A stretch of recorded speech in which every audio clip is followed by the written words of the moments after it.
Waalaikumsalam warahmatullahi wabarakatuh. Alhamdulillahi rabbil alamin. Wa bihi nasta'in ala umurid dunya waddin. Ashhadu an la ilaha illallah wahdahu la syarika lah. Wa ashhadu anna Muhammadan abduhu wa rasuluh. Allahumma salli ala sayyidina Muhammad wa ala ali sayyidina Muhammad. Rabbi shrah li sadri wa yassir li amri wahlul 'uqdatam min lisani yafqahu qawli. Mudah-mudahan kita semua dalam keadaan sehat walafiat. Semoga Allah senantiasa memberikan kawan-kawan semua keberkahan dalam hidup, kebaikan-kebaikan dan istiqamah fi thalabil ilmi. Salawat kepada Rasulullah sallallahu alaihi wasallam. Allahumma shalli ala sayyidina Muhammad wa ala ali sayyidina Muhammad. Karena salawat inilah salah satu amalan yang besar fadilahnya, yang langsung sampai kepada Rasulullah. Bahkan apabila yang mengucapkan salawat ini seorang pendosa sekalipun, ahli maksiat sekalipun, Allah tidak akan menahan-nahan salawat orang tersebut, akan disampaikan langsung. Maka cara terdekat kita dengan Rasulullah kelak nanti di hari akhir adalah dengan memperbanyak salawat kepada beliau. Sebelum kita mulai kajian fikih kitab Matan Taqrib dan ini hadis-hadis dalam Bulughul Maram, kita baca Quranul Karim, suratul Fatihah. Niat dan hajat kita yang baik-baik insyaallah diijabah oleh Allah Subhanahu wa taala. Ala hadhihi niyyah wa fi kulli niyatin salihah. Al-Fatihah. A'udzu billahi minasy syaithanir rajim. Bismillahirrahmanirrahim. Alhamdulillahi rabbil alamin. Ar-Rahmanir Rahim. Maliki yaumiddin. Iyyaka na'budu wa iyyaka nasta'in. Ihdinas siratal mustaqim. Siratal ladzina an'amta 'alaihim ghairil maghdubi 'alaihim waladdallin. Amin. Bismillahirrahmanirrahim. Kitab Matan Taqrib di halaman 20. Wa yudfanu fi lahdim mustaqbilal qiblah wa yusallu min qibali ra'sihi birifq wa yaqulu alladhi yulhidu bismillahi wa ala millati rasulillah sallallahu alaihi wasallam. Ini sekarang kita masuk kepada selesai mengusung jenazah atau mengiringi jenazah, maka sampailah kita kepada tahap selanjutnya, yakni menguburkan jenazah. Azamkan dalam hati seolah-olah ini kitalah yang dibawa oleh para kawan-kawan kita, kitalah yang diusung oleh karib kerabat dan keluarga kita. Ini bercerita tentang kitalah, sekarang ini mungkin kitalah, anggap kitalah yang sedang diantar oleh kawan-kawan kita ke dalam kubur. Jadi jenazah ini sekarang, jenazah ini maksudnya anggaplah itu kita. Anggaplah itu kita yang sedang diantar oleh mereka-mereka yang hidup ke pekuburan atau ke pemakaman. Wa yudfanu fil lahdi mustaqbilal qiblah. Ini masalah tentang bagaimana meletakkan orang-orang atau meletakkan jenazah itu harus mustaqbilal qiblah, menghadap ke kiblat. meletakkan di lahdin, liang lahat, mustaqbilal qiblah, menghadap kiblat.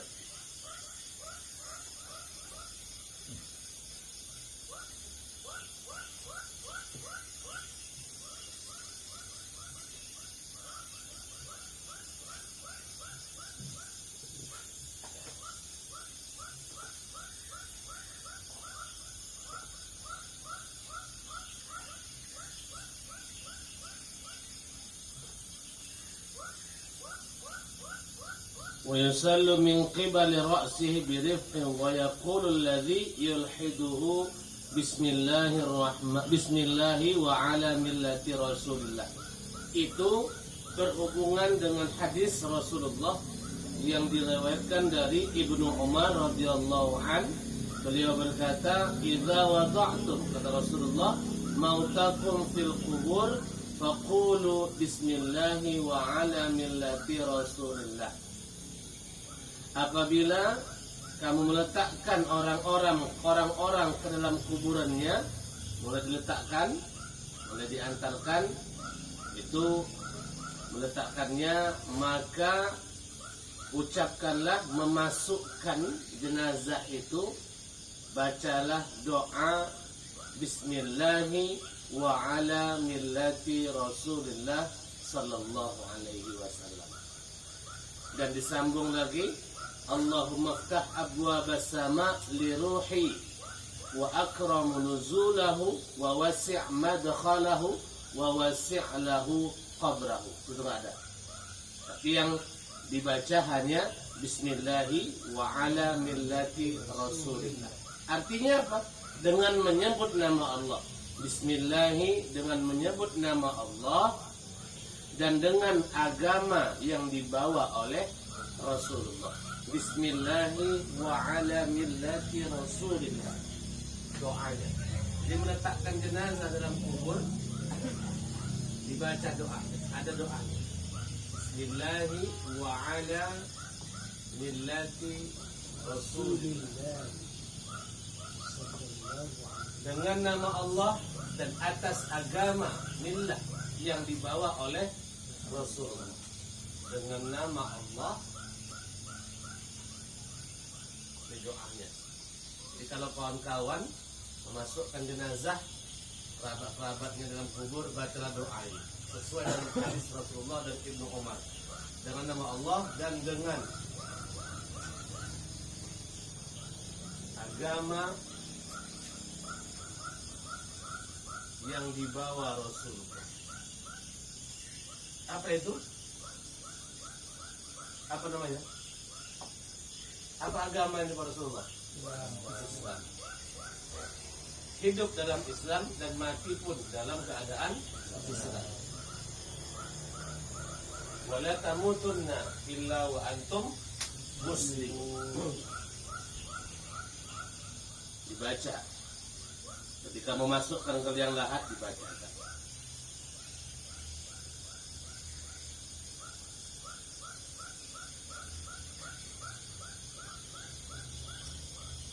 Di lubang kubur yang tidak menganga tuh, masukkan dia, baca sambil Bismillahi wa ala millati Rasulillah.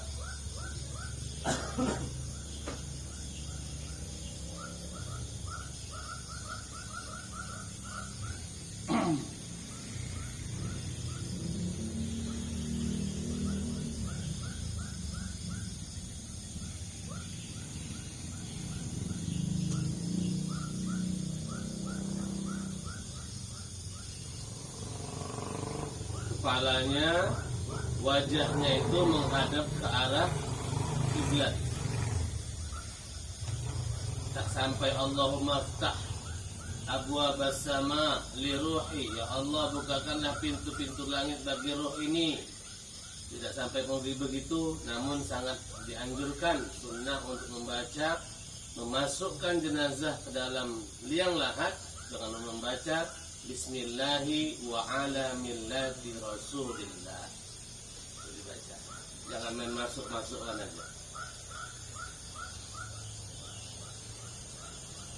Hadisnya sahih.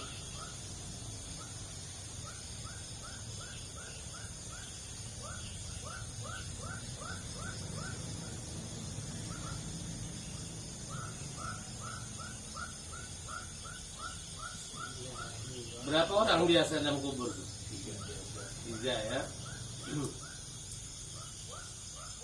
Ada yang pernah masuk? Menampung jenazah? Ada. Ada yang pernah masuk? Apa pernah? Pak Jen pernah? Nggak pingin tinggal lama-lama di situ?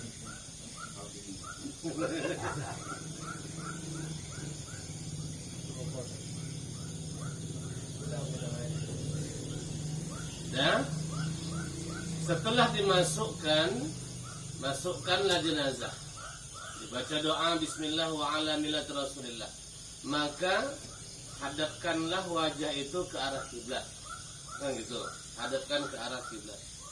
Kemudian kawan-kawan sekalian, ganjalkanlah jenazah itu dengan bantalan-bantalan supaya tidak biar enggak terbalik dari posisinya. Letakkan bantalan-bantalan, baik itu ya biasanya bantalannya terisi tanah, ya kan? Tanah itu terisi tanah, bantalan-bantalan tersebut pengikat-pengikatnya disunahkan untuk dibuka semua. Dibuka semua, pengikatnya dibuka. Kalau nggak dibuka, padahal udah pocongnya kan? Udah pocong tuh kan? Nah, disunahkan dibuka ikatannya.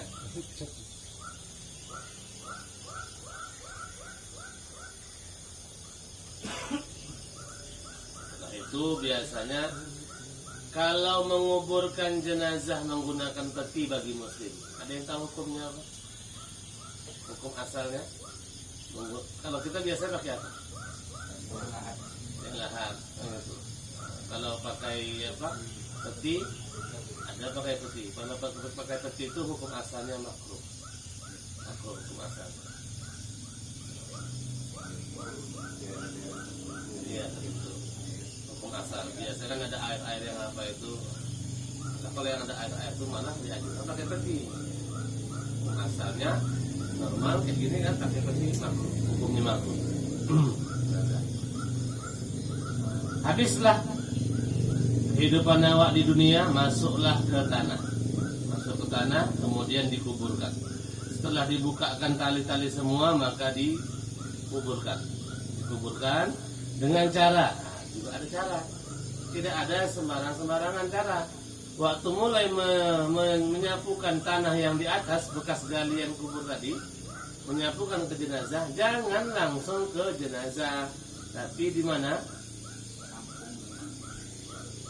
Ada yang pernah? Benda ataupun biasa tikar.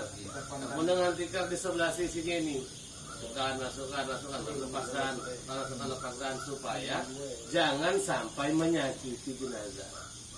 Campaan tanah itu kalau seandainya kena dia itu menyakiti jenazah. Menjerit.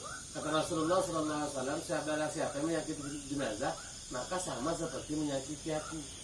Menyakiti jenazah sama seperti menyakiti aku. Yang orang-orang menyakiti jenazah atau orang-orang yang memecahkan tulang-tulang jenazah, sakitnya sama seperti memecahkan tulang-tulang orang yang masih hidup. Maknanya jangan menyakiti jenazah. Baik dari memandikannya sampai menguburkannya. Ini lempar-lempar tubuh. Untung nggak bilang aduh.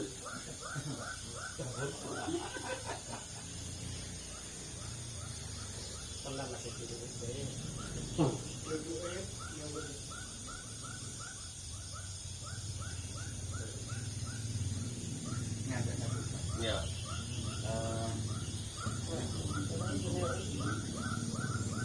Kebanyakan kebiasaan kalau di sini itu ketika mau memasukkan mayat ke dalam kubur itu diawali dengan adat. Yang ini saya tanyakan itu apa hukumnya atau memang adat turuannya? Saya pernah baca, cuma lupa di kitab apa. Aku saya sebut. Tapi hukum asalnya itu memang jumhur ulama mengatakan tidak menggunakan azan. Tapi ada pendapat yang mengatakan boleh. Serupa Pak di mana bukunya. Nah, karena mengambil dalih gini, lahir diazankan, maka mati pun dilepas dengan diazankan. Namun yang azannya di sini biasanya itu kan azan itu kembali pada fungsinya. Azan itu yang pertama adalah ketika untuk memanggil orang. Yang kedua, literatur dibacakan azan adalah ketika ada angin topan, hujan deras, petir-petir menyambar. Jadi kalau hujan badai, hujan puting beliung, azan. Iya, apa? Siap azan habis dong, Pak. Rumah itu bakar azan enggak ada. Kalau binatang buas itu banyak. Jumpa binatang buas. Binatang buas. Ya, kayak gitulah. Literatur dari kebakaran, kemudian angin puting beliung, topan-topan, itu dimulai dengan azan. Petir-petir, gitu. Tapi kalau seperti yang jenazah yang kan, ada pendapat yang mengatakan boleh. Tapi saya lebih mengikut pendapat yang tidak. Kayak yang mengazankan juga tidak menjadi masalah. Ada pendapat. Saya lupa itu, Pak. Kalau ingat saya tidak ingat. Kalau lupa emang lupa. Saya pernah baca di mana itu lupa. Entah di I'anah, entah di mana lupa. Entah I'anah atau Libin nggak lupa. Itu dia. Ya, lihat. Kalau masih azan diazankan, ya, takutnya dikuburkan, jenazah minta makan. Dah kuburkan dengan cara jangan menyakiti jenazah, kuburkan perlahan-lahan habis sampai tergunduk tanah, selesai. Padatkan supaya menghindarkan dari gangguan alam dan hewan. Alam-alam itu misalnya seperti kayak hujan dan deras, kalau dia tak padat bisa jadi longsor dan sebagainya, dipadatkan betul, kemudian diletakkanlah tanda di sana. Rasulullah SAW menguburkan para sahabatnya mematahkan pelepah kurma. Nah, kita kan banyak pelepah apa tuh kan, bunga-bunga tuh kan, untuk sebagai tanda. Naikkan sedikit, sehasta mana tadi? Ini ya, begini.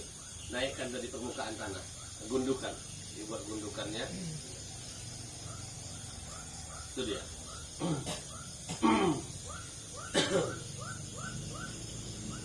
Kemudian itu dalilnya yang satu hasta itu adalah dalil dari hadis riwayat Imam Baihaqi. Kata Rasulullah SAW, wa rufi'a qabruhu 'anil ardi qadra shibrin. Dan diangkatlah kuburannya dari tanah jarak 1 hasta. Diangkat, dinaikkan maksudnya, ditinggikan kuburan itu jarak 1 hasta. Nah, selesai dikuburkan, ini yang dibuat oleh Rasulullah Sallallahu Alaihi Wasallam. Hadis dari Rasulullah dari Amir. Rasulullah itu datang waktu sholat mayat, namanya Utsman. Utsman ini putra Maz'un. Nama anaknya Utsman, ayahnya Maz'un. Utsman ini meninggal. Ketika meninggal, Rasulullah ikut mengantarkan jenazahnya. Setelah mengantarkan jenazahnya, dikuburkan. Selesai dikuburkan, Rasulullah mengambil di kuburnya itu tanah 3, diambil tanah, ditaburkannya ke atas kuburan si Utsman. 3 taburan berarti 3 kali. Ada yang mengatakan 1 kali ambil, 3 kali tabur. Ada yang mengatakan emang 3 kali. Karena tanah yang diletakkan, ditaburkan di atas kuburan itu adalah memberikan zikir-zikir, memintakan ampun, memintakan keampunan bagi si mayit itu. Dan Rasul meletakkan itu, menabur itu sambil keadaan berdiri. Ambil tanah, ada apa nampak? Orang ambil tanah kubur itu diletakkan. Lempar itu. Ada apa nampak? Tanahnya itu seharusnya ditabur seperti kayak orang nabur apa? Ya, ramas tanahnya apa? 3 kali taburan. Itu kalau kita siap ikut. Jadi setiap kita melihat orang menguburkan jenazah, ketika kita tak mampu untuk mengikut turun dalam kubur menyambut si mayat ataupun membantu penguburan, ataupun misalnya tak juga mampu untuk menaburkan jenazah itu, minimal satu, camkan baik-baik, jangan banyak-banyak berbicara di kuburan. Di sana mayat sedang dikubur, di sana Pak Imam, Pak Bilal sedang baca doa, awak di pojokan cekakak cekiki, kiki. Padahal seharusnya tidak ada lagi lain nasihat yang paling luar biasa. Bahkan kata Rasul pun, ke tempat yang paling menakutkan itu apa? Bukan hantunya, nggak ada itu. Bukan jin setannya, tapi itulah tempat yang paling menakutkan, pemutus dari segala kenikmatan, pemisah antara keluarga dengan keluarga lainnya, pemisah antara anak dan orang tuanya, pemisah antara sahabat dengan kawan-kawannya, pemisah antara harta kita semua. Tempat yang paling menakutkan, buat ketawa, membahas pula, membahas harga sawit segala macam. Harusnya kuburan itu menjadikan tempat kita sebagai zikrul maut, yaitu pengingat kematian. Itu ada orang yang sedang kesusahan, kesedihan, diam loh. Apalagi orang ada menalkin mayit, macam sana ngomong. Kalaulah sudah kuburan, kalaulah sudah kematian, kalaulah sudah nampak jenazah yang diturunkan. Dulu kemarin 2 hari yang lalu jenazah yang ada diturunkan, 2 hari yang lalu, 1 hari yang lalu, mungkin lagi bersama kita, ataupun mungkin kita nampak. Tapi hari ini jenazah yang ada duduk sama kita hari ini, atau yang kita nampak kemarin semalam, harinya mana? Bahkan masuk dalam lubang kuburan pun dia mesti diangkat. Nggak bisa masuk sendiri. Kan nggak ada orang masuk sendiri. Merajuk dia, kayak nggak masuk anak buah sendiri nggak ada. Semalam baru sama-sama, kemarin baru sama-sama, atau kemarin baru nampak, hari udah masuk. Kalaulah kuburan, kalaulah kematian, kalaulah jenazah yang nampak di depan mata tidak bisa menjadi bahan peringatan bagi diri awak, lantas dengan apa lagi? Mati kali hati kita berarti. Kalau dah sempat nampak jenazah dan nampak jenazah dimatikan, itu orang yang meninggal. Apalagi orang tersebut saudara kita, orang tua kita, atau keluarga kita, kawan-kawan kita, tahu kita orangnya.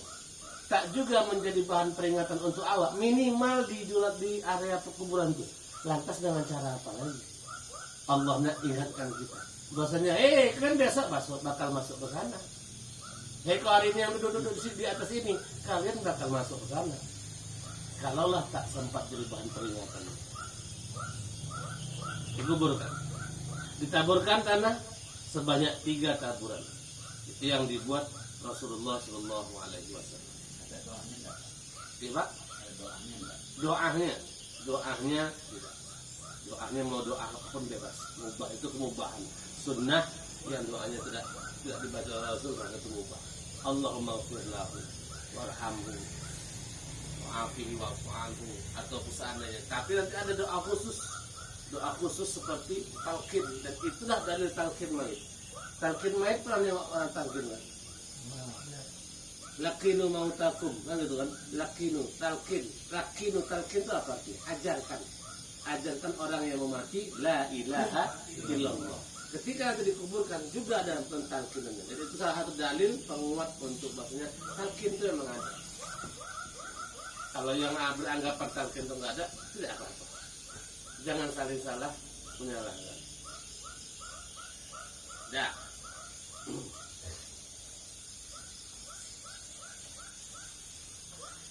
Dari Utsman, ini hadis, kita bahas hadis yang berhubungan dengan kematian semua ya, teman-teman sekalian. Dari Utsman radhiyallahu anhu qala kana Rasulullah sallallahu alaihi wasallam idza faragha min dafnil mayyit waqafa alaihi wa qala istaghfiru li akhikum was'alu lahu at-tathbita fa innahu al-ana yus'al. Ini Pak yang apa tanya tadi. Tapi tidak ada khusus asal sini tidak. Rasulullah sallallahu alaihi wasallam ketika beliau selesai mengikuti pekuburan jenazah, beliau berhenti di atasnya, di atas kuburan yang tadi yang di atas kuburan yang tadi dikuburkan, dimakamkan. Kemudian Rasul bersabda, istaghfiru li akhikum, minta ampunkanlah bagi saudaramu. Minta ampunkan sama Allah untuk saudaramu yang sedang di dalam kubur ini. Was'alu lahu tasbita fa innahu al-ana yus'al. Rasulullah, dan mintalah ketetapan iman untuknya, karena ia sekarang Rasul kan kasyaf, tahu kasyaf. Rasul itu tahu dia yang kejadian akan datang itu tahu kasyaf. Kalau Wahid dibilang besok aku kasyaf Ustaz, enggak. Tapi kalau Rasul kasyaf. Rasul bisa dengarkan cerita orang jenazah dalam kubur, bisa. Tahu dia, berhenti, kubur itu disiksa. Kenapa Rasul disiksa? Gara-gara kencing berdiri, kencing tak istinja. Tahu Rasul, benar kasyaf. Karena jenazah yang di bawah ini sekarang, yang tadi baru kita kubur, itu sedang huru hara. Sedang huru hara, maksudnya adalah dia sedang dalam yus'alu, pertanyaan para malaikat. Istaghfiru, minta ampun kan sama dia. Allahumma ighfir lahu, ya Allah ampunkan dosa-dosa, ampunkan dia. Itu mintakan ketetapan iman untuk dia. Makanya diajarkan apa? Idza jaa malaikatani faqalu, faqala ma rabbuka fa'ajib Allah subhanahu wa ta'ala, wahai fulan bin fulan, kan gitu ya. Fulan bin fulan, saya nggak hafal juga tuh talqin tuh. Wahai fulan bin fulan, apabila datang padamu dua malaikat, jangan kau takut, la takhaf, jangan kau takut, innallaha ma'akum, innallaha ma'aka, sungguhnya Allah bersamamu. Apabila engkau tanya siapa Tuhanmu, maka jawablah Allah. Man nabiyuka? Rasulullah sallallahu alaihi wasallam. Ma imamuka? Siapa? Al-Quranul Karim. Ma qiblatuka? Macam-macam, segala macam. Ma ikhwanuka? Diajarkan. Minta ampunkan. Karena dia sedang dalam huru hara. Huru haranya adalah apa? Sedang dalam pertanyaan para malaikat. Tahu lah pun. Apa kita tahu? Maka kita ambil. Allahumma ighfir lahu warhamhu wa'afihi wa'fu anhu. Allah, ampunkanlah dosa si mayit ini, ya Allah. Ampunkan dosa si mayit ini, ya Allah. Kemudian hadis dari Rasulullah SAW. Kita terjemah aja ya. Bila kuburan, kata Rasul, telah diratakan di atas mayit dan ditinggikan, rata, maksudnya rata itu maksudnya selesai, digundurkan selesai, dikasih nisan, dikasih apa, pelepah segala macam sebagai tanda itu makam. Sedang orang-orang telah pergi pulang. Tidak lama orang kan pulang. Bahasa 7 langkah, ya, 7 langkah baru berlalu. Seusai talqin bernada sendu, tenang dan damailah di pusaramu, nisan batu menjadi tubuh. Tak satu pun orang yang tahu bagaimana sengsaranya penderitaannya. Ada syair seperti itu. Apa katanya? Saya baca syair sedih juga. Tanah yang basah berwarna merah, semerah mawar dan juga rindu. 7 langkah pun baru berlalu, seusai talqin bernada sendu. Tak lama datanglah malaikat untuk bertanya, apa yang telah engkau buat dalam hidup? Guru malam pertama di alam. Selamat awalnya, selamatlah terus. Tak selamat tuh, na'udzubillah zalim. Cuma nengoknya, tengok di alam kuburnya. Kita nengok. Apabila kuburan sudah dikatakan selesai, pergilah orang pulang, maka para tabi'in ini berarti Rasul, sahabat, tabi'in, pengikutnya para sahabat. Mereka tabi'in ini biasanya jumpa sama ada yang jumpa sama Nabi, tapi mereka ternyata berjumpa atau semasa dengan para sahabat. Tabi'in, tak jumpa Rasul, jumpa sahabat. Tabi'in lain lagi, pengikutnya tabi'in, ya. Para tabi'in menyukai membaca di atas kuburannya, ya fulan. Nah, ya fulan, katakanlah, qul ya fulan, qul la ilaha illallah. Untuk menetapkan iman, supaya tasbit Allahumma ya muqallibal qulub tasbit qulubana ala dinik, tasbit nama aliman, tetapkanlah hati kami dalam iman. Para tadi suka membacakan Ya fulan, qul la ilaha illallah. Sebanyak salasa marrah. Sebanyak 3 kali. Supaya dia tahu. Apakah itu efek? Diajarkan. Qul la ilaha illallah. Qul la ilaha illallah. Qul la ilaha illallah. Di atas makamnya tadi. Wa ya fulan qul, dan fulan qul, katakanlah lagi, Allahu Rabbi, Islamu dini, wa Nabi Muhammad sallallahu alaihi wasallam. Kan sama kayak yang talqin dibacakan. Apa datang maka katakanlah Allahu Rabbi, Allah Tuhanku, Islamu dini, Islam agamaku, wa Rasulullahu Nabi, Rasulullah itu adalah nabiku. Ajarkan itu. Salah satu dalil dari talqin malik ada. Kalau kawan-kawan dibilang gitu, sama orang yang anti talqin, talqin, apa dalilnya? Pokoknya talqin. Padahal dalilnya ada. Ajarkan, diajarkan. Tapi kalau nggak nyawa dia, ya nggak nyawa, kok nyawa lah nggak lagi, nggak nyawa. Jadi diajarkan. Sudah tata cara sampai menguburkannya sampai kita. Dan tinggallah kita dalam kubur menanti pertanggungjawaban apapun yang telah berbuat di dunia sampai hari ini. Kalau dibayang-bayangkan ya Allah, kalau dibayang-bayang rasanya, udah bisa ada jawaban masing-masing. Andai hari ini Allah cabut nyawa kita, dimasuk dalam kubur, udah dapat jawabannya. Kena pelumpang sama malaikat, apa kena dapat nikmat kubur? Tak perlu jawab. Jawab aja dari hati masing-masing. Kalau hari ini meninggallah misalnya yang sebelah sini, sebelah sini aja, sebelah sini meninggal misalnya. Enggak lama meninggal, sebelah sini pun ikut meninggal juga. Aku belakang aja.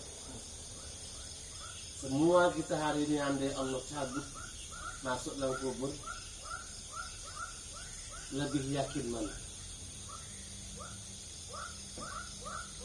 Azab atau nikmat? Tanya hati masing-masing. Tapi ujung-ujungnya balik lagi. Jangan pernah berputus asa dari rahmat Allah. La taqnatu min rahmatillah. Jangan kau putus asa dari rahmat Allah. Setinggi apapun dosamu, menggunung tinggi hingga menyentuh langit, sedalam lautan dosamu, tapi engkau masih meminta ampun sama Allah. Ya Allah, astagfirullahaladzim. Itulah hebatnya kekuatan istighfar. Bukan hanya dari diri kita sendiri. Istighfar itu apa? Memintakan ampun.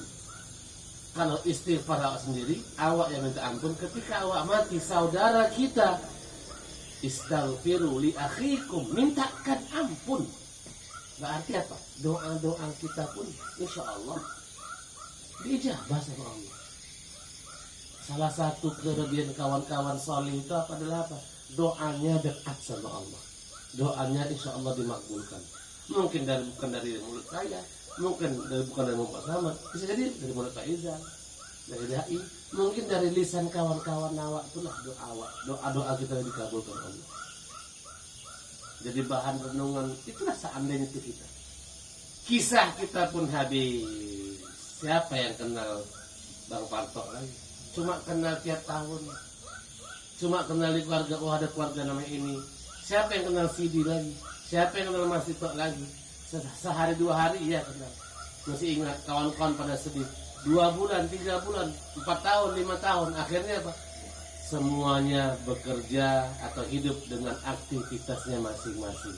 Tinggallah awak dalam kubur sampai hari kiamat. Tapi kalau sama orang-orang soleh, kawan-kawan soleh, kawan-kawan awak, insya Allah mereka ingat minimal dalam apanya? Dalam doanya. Karena dia sholat berdoa. Rabbil firli wali walidayya warhamhuma kama rabbawna shighara wali jami'il muslimina wal muslimat wal mu'minina wal pada sembahyang. Mana kawan main locak? Tak ada. Mana kawan main berjudi? Tak ada. Mana kawan main merampok? Tak ada. Usahakan nak doakan awak. Doakan diri dia tak tolong. Tak sempat-sempat. Nak doakan awak pula. Tapi kalau pada kawan-kawan keluarga-keluarga kita, minimal dalam doanya tersebut nama kita adalah percikan-percikan keampunan yang dimintakan pada Allah untuk kita.